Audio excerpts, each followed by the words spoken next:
কিছুক্ষণ পর শ্বাস নিঃশ্বাসের প্রচণ্ড কষ্টে আমার ঘুম ভেঙে গেল। তখন বুঝতে পারলাম কোনো এক শক্তি আমার মুখ বালিশ দিয়ে চেপে ধরেছে।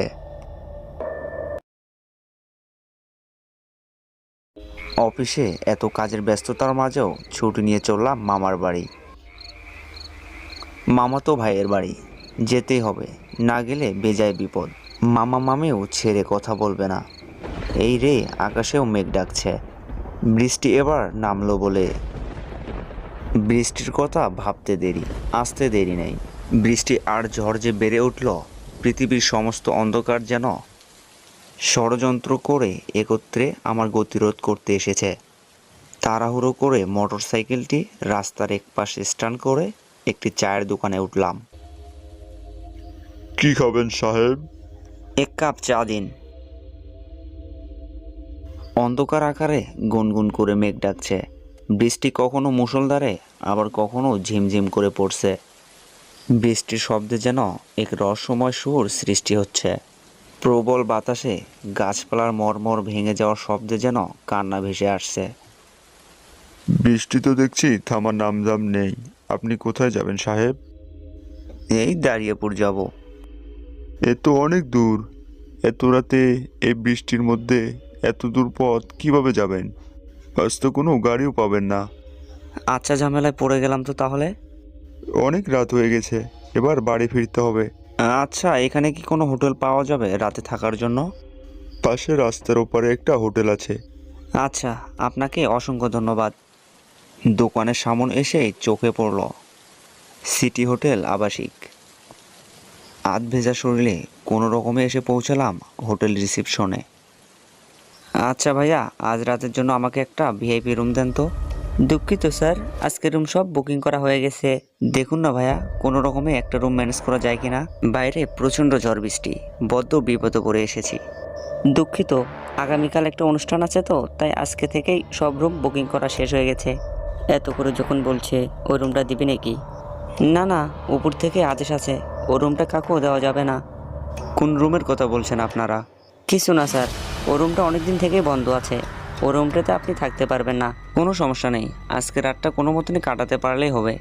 আপনার রিকোয়েস্টের কারণে রুমটা দিচ্ছি। কোনো রকম ক্ষতি হলে আমরা দায়ী থাকবো না। আর হ্যাঁ, ও রুমে একটা বড় সিন্দুক দেখতে পারবেন, ভুলেও ও সিন্দুকের আশেপাশে যাবেন না। আচ্ছা, কোনো সমস্যা নেই। জলিল, স্যারকে 301 নাম্বার রুমে নিয়ে যা। রুমটির ভেতরে ঢুকে আমি বেশ অবাক হয়ে গেলাম। রুমটি যে অনেক দিন থেকে বন্ধ হয়ে পড়ে আছে তা দেখে বোঝার উপায় নেই। আমি খাটের উপরে বসে পড়লাম। রুমের এক কোণে চোখ পড়তে দেখলাম বড় একটা সিন্দুক। মনে হচ্ছে অনেক পুরনো, তাই ক্লান্ত শরীরে ওদিকে কোনো মাথা না দিয়ে ঘুমিয়ে গেলাম। কিন্তু কোনোভাবেই যেন ঘুম আসছে না। বাহিরে একটানা মুষলধারে বৃষ্টি পড়েই চলেছে। এরপর বিছানা থেকে উঠে জানালার পাশে গিয়ে বসি। মনে মনে ভাবছি, এক কাপ চা হলে অনেক ভালো হতো। এখানে ইটবালির ভিতরে বৃষ্টির শব্দ কানে আসে না। কখন বৃষ্টি আসে আর কখন চলে যায় তা বোঝাই যায় না। পৃথিবীর সকল সৃষ্টির মাঝে বৃষ্টি আমার খুব ভালো লাগে। যখন বৃষ্টি হয় তখন যেন প্রকৃতি মনে হয় আমার সঙ্গে কথা বলছে। কিছুক্ষণের মধ্যেই লোডশেডিং। এতক্ষণের বৃষ্টি বিলাসের অনুভূতিগুলো যেন নিমিষেই বিলীন হয়ে গেল। ঘড়ির দিকে তাকিয়ে দেখলাম রাত তখন 2টা বেজে গেছে। চেয়ার থেকে উঠতে না উঠতেই বিদ্যুৎ চলে আসলো। এরপর বিছানায় গিয়ে বসলাম। রিসিপশনের মানুষগুলোর কথাগুলো যেন বারবার মনে পড়ছে। কেনই বা এই সিন্দুকের কাছে আমাকে যেতে নিষেধ করা হলো।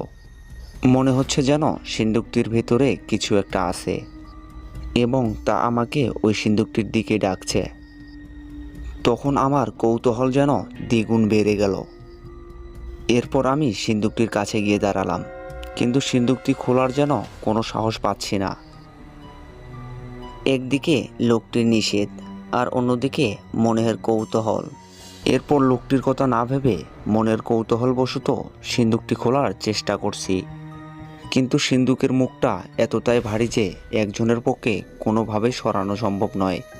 অবশেষে সিন্দুকের ঢাকনা খুলে গেল। এরপর সিন্দুকের ভিতরে যা দেখলাম তা দেখে এতক্ষণের কৌতূহল নিমিষেই শেষ হয়ে গেল। সিন্দুকের ভিতরে পড়ে আছে এক জোড়া জামা কাপড়, আর ভালোভাবে লক্ষ্য করলাম জামাতে লেগে আছে ছাপ ছাপ লাগানো রক্তের দাগ, এবং পাশে পড়ে আছে মাথার একটা কঙ্কাল। এমন সময় কেউ একজন দরজা নক করলো। এত রাতে আবার কে এলো? দরজা খোলার পর দেখলাম একজন ডেলিভারি বয় হাতে একটা বক্স নিয়ে দাঁড় হয়ে আছে। কে আপনি? আমি ডিজে ফুটবল থেকে এসেছি, আপনার একটা পার্সেল ছিল। কিন্তু আমি তো কোনো খাবার অর্ডার করিনি। লোকেশন তো এখানে দেওয়া আছে, city hotel, room number 301। Sir, পার্সেলটা রিসিভ করে আমাকে বিদায় দিন। আচ্ছা, এদিকে দিন। এই যে আপনার পেমেন্ট নেবেন না? সরি স্যার, পেমেন্ট আগেই করা আছে। পার্সেলটি নিয়ে রুমের ভিতরে এসে বসলাম। মনে মনে ভাবছি, কে এত রাতে এই পার্সেলটি অর্ডার দিল? এ রুমে তো আমি ছাড়া আর কেউ নেই। এসব ভাবতে ভাবতে পার্সেলটি খুললাম। এরপর পার্সেলটি খুলে বক্সের ভিতর যা দেখলাম তা দেখে আমার গায়ের লোম সম্পূর্ণ দাঁড় হয়ে গেল। দেখতে পেলাম বক্সটির ভিতরে একটি পোড়া হাত। মনে হচ্ছে হাতটি এইমাত্র উনুনের উপর থেকে নামিয়ে আনা হয়েছে। এই পোড়া হাতের গন্ধে আমার দম বন্ধ হয়ে যাবার অবস্থা। কিছুক্ষণের জন্য চোখ বন্ধ করে থমকে বসে রইলাম। কিন্তু যেই না চোখটি খুলে আবার বক্সটির দিকে তাকালাম, দেখতে পেলাম পোড়া হাতটি আর নেই। বক্সটিতে শুধু পড়ে আছে হাড়গোড়। কি হচ্ছে আমার সাথে কিছুই বুঝে উঠতে পারছি না। ওদিকে বৃষ্টিও থামছে না যে এই রুম থেকে বের হয়ে যাব। তাই অনেক কষ্ট করে এই ভয়ভীতুকে ছেড়ে ঘুমিয়ে পড়লাম।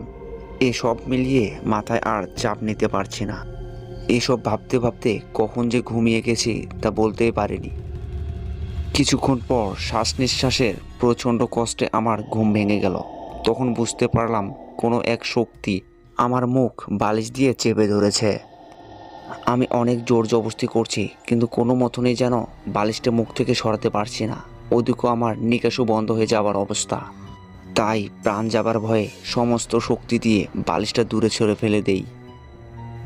আমাকে মারতে চাচ্ছেন কেন? এরপর যেই ভালোভাবে লোকটির দিকে তাকালাম, ওরে বাবারে, কি বিস্তৃত চেহারা, কি ভয়ঙ্কর। এরপর লোকটি এক খিটখিটে হাসি দিয়ে বলল, আহ, আহ, আহ, আহ, আমি তোর জম। তুই এই হোটেলের মালিক, তাই না? দেখুন, আপনার কোথাও একটা ভুল হচ্ছে। আমি এই হোটেলের মালিক নই। তাহলে তুই এখানে ঢুকলি কিভাবে? হ্যাঁ, এই রুম তো অনেক দিন থেকে বন্ধ হয়ে পড়ে আছে। আমি এক জায়গায় বেড়াতে যাচ্ছি, তাই বৃষ্টির কারণে গন্তব্যস্থানে পৌঁছতে পারছি না। তাই এই রুমটি ভাড়া নিয়েছি আজকে রাতের জন্য। তুই যাই কর তাই কর, কোনোভাবেই আমার হাত থেকে বাঁচতে পারবি না। আহ, আহ, আহ, আহ। কারণ আমার মৃত্যুর প্রতিশোধ যতদিন নিতে পারিনি ততদিন কাউকে ছাড়বো না। তখন এতটাই ভয় পাচ্ছিলাম যে হাত পা সব থরথর করে কাঁপছিল। সেই মুহূর্তে আমি কি করব তা কোনোভাবে বুঝে উঠতে পারছি না। আচ্ছা দেখুন, তোমার মৃত্যু কিভাবে হয়েছে আমাকে বলুন, আমি আপনার খুনির শাস্তির ব্যবস্থা করব। তুই কি সত্যি বলছিস? হ্যাঁ হ্যাঁ, তুমি একবার বলেই দেখো না। তাহলে শোন, আজ থেকে প্রায় 4 বছর আগের কথা। আমি ছিলাম একজন সাংবাদিক। আমি একদিন গোপন সূত্রে জানতে পারি এই হোটেলে বেশ কয়েক বছর ধরে কিছু অপকর্ম চলছিল। আমি তার রিপোর্ট করার জন্য এই হোটেলের এই রুমটি বুক করেছিলাম। আমি যখন রাতে ঘুমাচ্ছিলাম তখন এই হোটেলের কিছু কর্মচারী আমাকে ধরে বালির চাপা দিয়ে মেরে ফেলে, আর লাশটি ওই কফিনের মধ্যে রেখে দেয়। অনেকদিন যাওয়ার পরও আমার লাশটিকে কোনো দাফনের ব্যবস্থা করেনি। আমার দেহটি পচে গলে ওখানেই নিমিষ হয়ে যায়, আর আমি ওখানেই রয়ে যাই। তুই আমার পচে গলে যাওয়া লাশটিকে দাফনের ব্যবস্থা করবি, এরপর আমার হত্যার প্রতিশোধের ব্যবস্থা করবি। আর এর অন্যতা হলে পরবর্তীতে তুই বাঁচতে পারবি না। আহ, আহ, আহ, আহ। আচ্ছা ঠিক আছে, আপনার সঙ্গে যা করা হয়েছে তা সত্যি খুব অন্যায় করা হয়েছে। আমি তাদেরকে অবশ্যই শাস্তি দেওয়াবো। পরের দিন খবরটি পুলিশ স্টেশনে পৌঁছে দেই। তখন পুলিশ ওই হোটেলের মালিক ও তার কর্মচারীকে ধরে নিয়ে এসে কঠোর থেকে কঠোর শাস্তির ব্যবস্থা করে।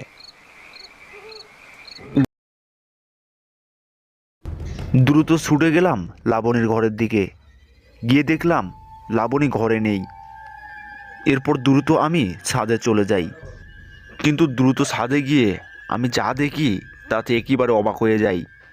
দেখলাম লাবণী ছাদের রিলিংয়ের উপর দাঁড়িয়ে, একটু এদিক ওদিক হলেই নিচে পড়ে যাবে। এসব ভাবতে ভাবতেই আস্তে আস্তে ওর কাছে গিয়ে পৌঁছালাম। শহরে 2 সন্তান ও স্ত্রীকে নিয়েই থাকি। আমার এক ছেলে আর একটি মেয়ে। মেয়ে ক্লাস 2তে পড়ে, আর ছেলে কেবলমাত্র একটু একটু হাঁটতে শিখেছে। আমি সরকারি চাকরি করি। চাকরির ক্ষেত্রে বিভিন্ন সময় বিভিন্ন জায়গায় যেতে হয়। এজন্য আমার স্ত্রীর ভীষণ রাগ। তার জন্য বারবার বাড়ি পরিবর্তন করতে মোটেই ভালো লাগে না। কিন্তু কি আর করার, চাকরি টিকে রাখার জন্য তো এতটুকু কষ্ট করাই লাগবে। একদিন সকালে বসে ছাদে চা খাচ্ছি, তখনই হঠাৎ ফোনটা বেজে উঠল। ফোনটা হাতে নিয়ে দেখলাম স্যার ফোন করেছে। হ্যালো স্যার, কেমন আছেন? এই তো ভালো। তুমি কেমন আছো? ভালো আছি স্যার। তা স্যার এই সময়? হ্যাঁ রানা, তোমাকে সিরাজগঞ্জে ট্রান্সফার করা হয়েছে। আগামী মাসে তোমাকে ওখানে যেতে হবে। আবার ট্রান্সফার? কি আর করবে, এটাই চাকরি। আমার বউ তো এবার রেগেই যাবি দেখছি। তা বললে কি আর হয়, স্ত্রীকে বোঝাও। ঠিক আছে স্যার, ভালো থাকবেন। আমি ফোন রেখেই আমার স্ত্রীকে ডাকলাম। কি বলবে তাড়াতাড়ি বলো, ওদিকে রান্না হচ্ছে, পুড়ে যাবে তো। আসলে বলছিলাম কি, কি বলবে বলো। মানে হলো আমি কি আমতা আমতা করছো, যা বলবা পরিষ্কারভাবে বলো। আমাকে সিরাজগঞ্জ ট্রান্সফার করা হয়েছে। হয়ে গেল আবার সে ঝামেলা। 1-2 বছর পর পর ওই ঝামেলা শুরু হয় তোর। ও আমাকে এক বোঝা কথা শুনিয়ে চলে গেল। সব কিছু মেনেই চলতে হচ্ছে। এদিকে বউয়ের ঝাড়ি আর ওদিকে চাকরি। এরপর কাপটা টেবিলের উপর রেখেই রুমে চলে এলাম।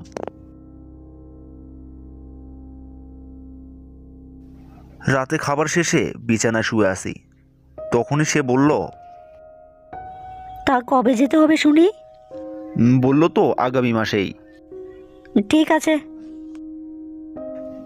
এভাবে দেখতে দেখতে চলে গেল 1টি মাস। সে জিনিসপত্র সব গুছিয়ে নিচ্ছে, আমি বিছানায় বসে আছি। ওগো চলো চলো, তাড়াতাড়ি সময় থাকতেই ট্রেন ধরতে হবে। এবেলা ট্রেন মিস করলে আজ আর যাওয়া যাবে না। এরপর সব কিছু নিয়ে দ্রুত স্টেশনে চলে আসলাম। এসেও ট্রেনে উঠে পড়েছি। প্রথমে ভাবছিলাম যে ট্রেনের কোনো টিকিটই পাবো না। ট্রেন মাস্টারের সঙ্গে যোগাযোগ করে অনেক কষ্টে মিলল একটা টিকিট। এভাবেই ট্রেন ধিক ধিক করে চলতে লাগলো। আমার মেয়ে জানালায় দাঁড় হয়ে আছে, বাইরের সব দৃশ্য দেখছে। আর ছোট ছেলেকে আমাদের মাঝখানে নিয়েই চলেছি পথ। কেমন জানি আজকে আমাকে ভালোই লাগছে না। তারপরও আমার কী বা করার।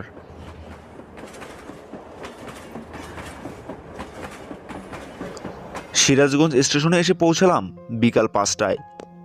সেখানে আগে থেকেই একটি বাড়ি ঠিক করে রেখেছিলাম। এরপর একটা সিএনজিতে করে ওই বাড়ির সামনে চলে আসলাম। বাড়িটা অনেক পুরনো, তবে পুরনো হলেও পরিবেশটা অনেক সুন্দর। চারপাশে নানান গাছপালা, এইসবের মাঝে পাখিদের আনাগোনা যেন আরও মুগ্ধ করে তুলছে। এরপর রুমের ভিতরে প্রবেশ করলাম। ভিতরে ঢুকেই বেশ অবাক হলাম দুজনেই। কারণ বাইরে থেকে যতটা পুরনো মনে করছিলাম ততটা না, ভিতরটা অনেক সুন্দর। এত সুন্দর বাড়ি আমাকে এত কম টাকায় দেবে ভাবাই যায় না। উপরতলায় কেউ থাকে না, কিন্তু আমাকে বাড়িটা ভাড়া দেওয়ার সময় বাড়িওয়ালা বলেছে উপরের একটা রুম আছে, ওই রুমটা যেন আমি না খুলি। যদিও তার কথাটা শুনে আমার একটা খটকার মতো লেগেছিল, তারপরও এত সুন্দর বাড়ি এত কম টাকায় ভাড়া পাওয়া ভাগ্যেরই ব্যাপার ছিল। সে কারণে চলে আসলাম। এরপর দুজনে বিছানায় বসে পড়লাম। ছেলেটা আমার ঘুমোচ্ছে, আর মেয়েটি আনন্দ যেন গোটা বাড়ি ঘুরে বেড়াচ্ছে।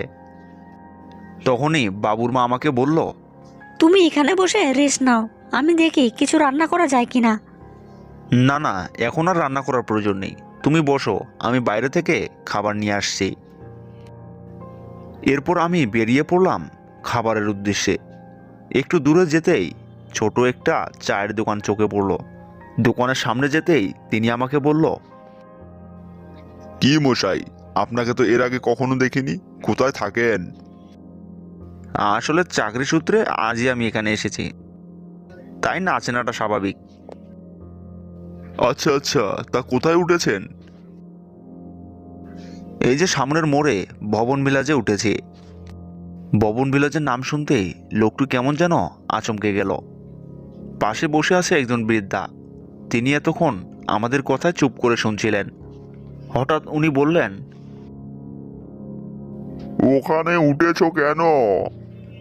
না, বাড়িটা ভালো আর ভাড়াটাও একটু কম, আর তাছাড়া এখান থেকে অফিসটাও একটু দূরে নয়, তাই আর কি ওখানে উঠলাম।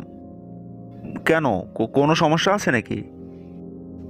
বৃদ্ধা লোকটি কিছুক্ষণ চুপ করে থেকে বললেন, না বাবা, কোনো সমস্যা নেই, তারপরও একটু সাবধানে থাইকো,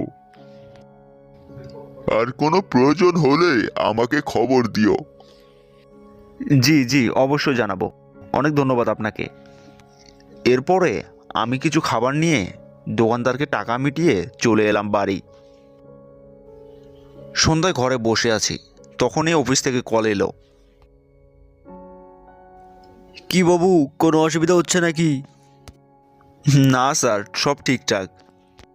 বেশ বেশ, তাহলে আপনি রেস্ট নিন, আগামীকাল থেকে অফিসে আসবেন। Okay sir. রাতে খাওয়া দাওয়া করে ঘুমিয়ে পড়েছি। আমি, আমার ছেলে আর আমার স্ত্রী সহ তিনজনে এক খাটে থাকি, আর মেয়ে পাশের রুমে শুয়ে আছে।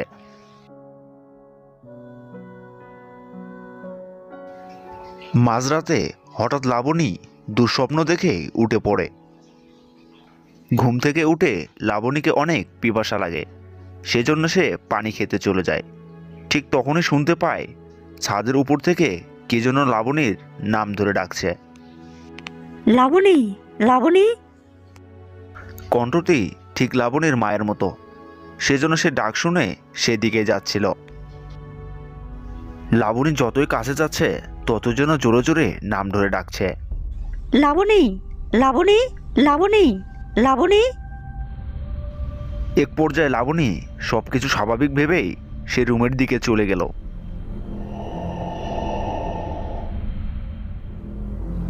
সে দরজার সামনে এসে দেখল ঘরের দরজাটি তালা দেওয়া। লাবণীর মনে হয় সে সময় তেমন কোনো হুঁশ ছিল না। সে পাশে পড়ে থাকা একটি পাথরকে দেখতে পায়, আর সে পাথরটি নিয়ে দরজার তালা ভাঙানো শুরু করে দেয়। কয়েক বাড়ি দিয়েই তালাটি ভেঙে ফেলল। লাবণী যেই না ঘরের ভিতরে ঢুকতে যাবে, ঠিক তখনই তার মা দরজা ভাঙানোর শব্দ শুনে সেখানে চলে আসে আর লাবণীকে ডাকতে থাকে। লাবণী, লাবণী, মা কোথায় তুই? লাবণী। মায়ের ডাকে তখনই যেন লাবণী হুঁশ ফিরে পেল। আমি এখানে কিভাবে এলাম, আর এখানে করছি বা কি? তখন লাবণী ভয়ে গা শিউরে উঠেছে। কি হয়েছে মা? তোকে এমন ভীতু দেখাচ্ছে কেন? জানি না মা, আমি উপরে কিভাবে এলাম, আমার তো কিছুই মনে পড়ছে না। লাবণীর মুখে এমন কথা শুনে ওর মা চিন্তিত হয়ে পড়ল। এরপর লাবণীকে কিছু বুঝতেই দিল না। কিচ্ছু হয়নি মা, তুই ঘুমের মধ্যে হয়তো হেঁটে চলে এসেছিস, এটা কোনো কিছুই না, চল ঘুমাবি চল। এরপর দুজনই ওখানে আর এক মুহূর্ত দেরি না করেই ঘুমাতে চলে গেল। পরদিন সকালে গতকাল ঘটে যাওয়া সব ঘটনা সে আমাকে খুলে বলল। কথাগুলো শুনে আমিও বেশ চিন্তিত হয়ে পড়লাম। এরপর খেয়াল করলাম আমারও ছোট ছেলেটা যেন কার সঙ্গে কথা বলে। তাকে দেখলে মনে হয় সে কারো সঙ্গে কথা বলছে, হাসছে, কিন্তু তার তেমন বয়সই হয়নি কথা বলার মতো। এত কম বয়সে কথা বলা! কখনো সে বারান্দায় খেলে, কখনো আবার ছাদেও চলে যায়। কিভাবে সম্ভব কিছুই বুঝতে পারছি না। সেদিন রাতে আমার কোনো ঘুম আসছিল না। এসব ভুতুরে অদ্ভুত কাণ্ড আমাকে চিন্তিত করে রেখেছে। কি হচ্ছে এসব? ভূত? আরে না, ভূত বলতে আবার কিছু আছে নাকি? কিন্তু যা ঘটনা ঘটছে এটাকেই বা কি বলি? যা কিছু ঘটছে তা তো চোখের সামনেই ঘটছে, এসব তো আর মিথ্যা না। এসব ভাবতে ভাবতেই ঘর ছেড়ে বারান্দায় চলে আসলাম। বারান্দায় এসে দেখি লাবণীর ঘরের দরজা খোলা। দ্রুত ছুটে গেলাম লাবণীর ঘরের দিকে। গিয়ে দেখলাম লাবণী ঘরে নেই। এরপর দ্রুত আমি ছাদে চলে যাই। কিন্তু দ্রুত ছাদে গিয়ে আমি যা দেখি তাতে একেবারে অবাক হয়ে যাই। দেখলাম লাবণী ছাদের রিলিংয়ের উপর দাঁড়িয়ে, একটু এদিক ওদিক হলেই নিচে পড়ে যাবে।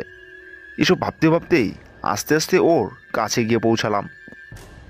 রিলিংয়ে দাঁড়িয়ে সে কেমন যেন সুরে সুরে গান গাইছিল। লাবণী, মা লাবণী, নিচে নেমে আয় মা। ওখানে দাঁড়িয়ে আছিস কেন? পড়ে যাবি।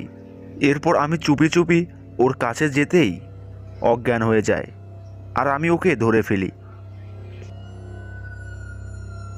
পরের দিন বিছানায় বসে শুধু এটাই ভাবছি, এসব কি হচ্ছে আর এসব কিভাবে আমি রোধ করব, কি করব তা শুধু মাথায় ঘুরপাক খাচ্ছে। কিছুই বুঝে উঠতে পারছি না।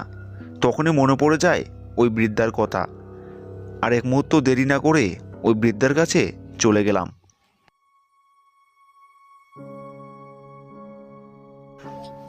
ওনার কাছে গিয়ে সমস্ত ঘটনা খুলে বললাম।